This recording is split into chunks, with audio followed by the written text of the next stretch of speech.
Having trouble with being productive? Then this video is for you. And if you're new to this channel, welcome. My name is Jay and my mission here is to give you some practical tools to help empower you as the lovely unicorn that you are. So remember, be unique, be you, be the unicorn. Oh yeah. All right, let's go. Okay guys, let's be on the same level here, okay? Taking back your life is no easy task at the best of times. And no, it's not being overly dramatic in me saying that. Becoming more productive is taking back your life. It's putting it in your own hands and being in control of it. At the very least, the aspects you can control. After all, you may or may not know this, but at all times you can control your attitude and your behavior, after all. Now, the snooze button on our alarm clocks and our phones is one giant trap and should never be used. Yeah, you heard me, guys. One alarm only if you're setting one at all. Now, you should get out of bed shortly after that alarm goes off. It's fine to lay there for a few moments or even a few minutes if it's part of some ritual you have made, such as meditation first thing or practicing gratitude to start the day off on a healthy outlook.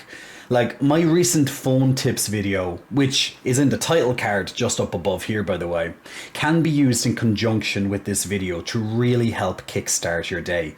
Now, getting out of bed is as simple as 5, 4, 3, 2, 1. That's right, one of my favourite mentors, Mel Robbins, drilled this into my head that by simply counting backwards and then taking action can start not only your everyday, but everyday decision making. Now, if you're not sure of something, 5, 4, 3, 2, 1. Let's do it, right? I'm not saying it's a simple thing to start, but when you realize the only thing holding you back from getting out of bed right away is yourself, then you very quickly can overcome that in as simple as 5, 4, 3, 2, 1. Blankets off, clothes on, let's go. No phone scrolling, no falling back to sleep or resting for another 5 minutes, etc. And the science here is simple. It's clear. It's called sleep inertia. It's a temporary disorientation and decline in performance and or mood after awakening from sleep. And this can last up to 4 hours. So the first 2 hours of the day is said to be when our brains are ready to be at their most productive, right? And as a night owl, and I don't like to admit to that fact as a night owl because I personally am quite productive more so in the, later stages of the day. But regardless, why throw away hours every day by just clinging to the pillow for another few minutes? 5 minutes extra isn't going to really do you the world of good. In fact, the science says it's just going to make it worse. So, conquer sleep inertia with as simple as 5, 4, 3, 2, 1. Boom. Okay, so we discussed pretty much just, getting up out of the bed. Now let's make our bed, right? So making our bed is part of building a habit. Now the last person I dated helped me to discover this. And without fail, the moment I get up, I turn around and start tucking in those sheets and making my bed presentable. This is the start of getting organized. And as someone like me who has spent years being quite disorganized with all of his shit, such a simple message from a person I loved stayed with me every day.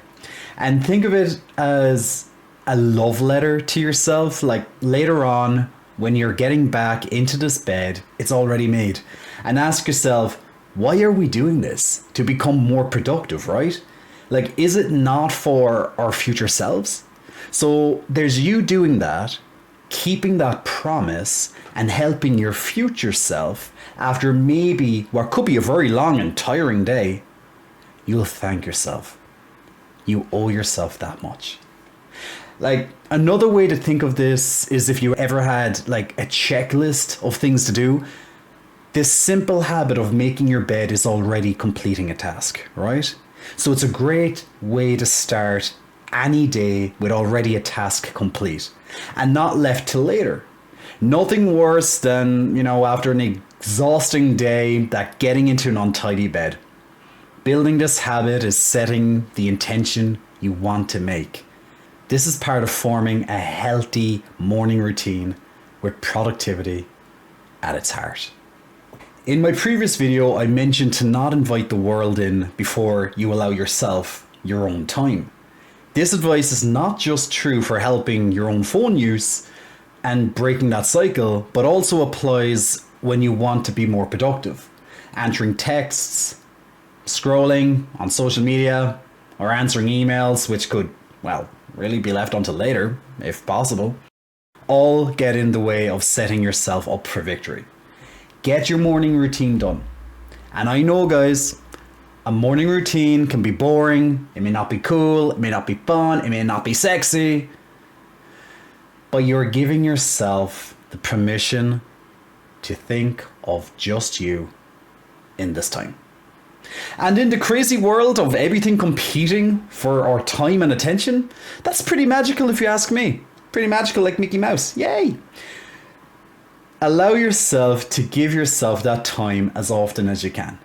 Not only when you are starting your day, but every time you need to get shit done. And once again, check out that previous video that I mentioned if you're struggling with your phone use. Our circadian rhythm, in essence, is our day and night cycle. Helping to establish it brings us into more focus. And when we receive bright light in the morning, for example, it can shift this internal master clock. It can be used if you're having sleeping difficulties, bringing structure to your day, and as you guessed it, productivity. It is directly linked to our behavior and healthier habits first thing in the morning and last thing at night, and can set us up for the time in between. So how do we encourage this shift? Doing the previous points about getting out of bed first thing and getting through your morning routine, well, it's all part of it. And when you get up and make your bed and not looking at your phone, you should let light into your room. Even if it's a dull day outside, there is some brightness around. Like, I live in Ireland. We don't get that many sunny days. Typically, it's like 4 seasons in a day here. We just don't know what to expect, really. And if you wake up with that strange burning sphere in the sky, you're in luck. God damn you. We're like pagans, you know, like paganism was very popular in Ireland a long time ago, many, many hundreds of years ago. They used to worship the sun. Irish people, we need to worship the sun. We do worship the sun. Anytime we get a little bit of sun outside, you'll see us all going outside being like, oh my God, praise the sun. We're literally Dark Souls. We're Dark Souls right now. You know the game Dark Souls? Well, praise the sun. That's literally it. Anyway, I digress. Get brightness on your body as soon as possible. Step outside in it for a few minutes, let you bathe in its warmth and wake you up. Even better yet, grab your trainers and get out for a brisk walk or some sort of other exercise to jumpstart. During this time, you can even practice mindfulness or do it separately. This is all you time. Remember, even just giving yourself this permission for a few minutes has so many benefits. This enhances your mood and in turn can sharpen your focus. And they are directly linked. So on top of all of that as well, it helps you feel energized and in control. So get in, put on your morning tea or coffee, or cup of choice really, and break that fast with breakfast. Piece of trivia, by the way, guys. I only noticed this last year. Break fast. Breakfast. Mind blown. Like, did you know this?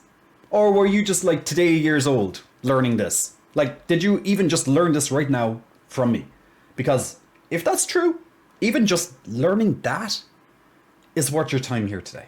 People who feel like they made progress on things that matter to them feel more fulfilled, not necessarily finishing the project or whatever thing they're working on. I've learned with goal setting that I've always valued the journey more so than the results. It's each small win that made me more joyous as a result, which prompts me to definitely make a video on goal setting someday anyway. And taking steps towards whatever goal you want to achieve is more than taking 0 steps, right? Like, it can't be more obvious than that. And you're more closer than if you did not start. Even taking a couple of minutes every day to make progress on whatever it is you desire is a brilliant way for boosting your productivity. Because not only are you setting an example for yourself, but it boosts your mood, and like we already talked about, your mood can elevate your focus levels. This event is called the Progress Principle, and it was discovered by James Watson when he and his partner Francis Crick set out to discover the structure of DNA. This is what he wrote in his memoir, and I'm going to have to read this because there's no goddamn way I'm going to be able to memorize all this. Of all the things you can boost emotions, motivation, and perceptions during a workday, the single most important is making progress in meaningful work. And the more frequently people experience that sense of progress, the more likely they are to be creatively productive in the long run. Whether they are trying to solve a major scientific mystery or simply produce a high quality product or service. Everyday progress, even a small win, can make all the difference in how they feel and perform. So set yourself up for small wins and see how productive your everyday can be. So there you have it. I hope you took away something from this, my lovely unicorns. May the power of productivity flow through you with the simple tools that I've provided. I've been your friend Jay, and if you want once again to check out some phone tips to use in conjunction with this video, it will be on your screens again in just a moment, and check out some more videos while you're there too. Take care and see you there.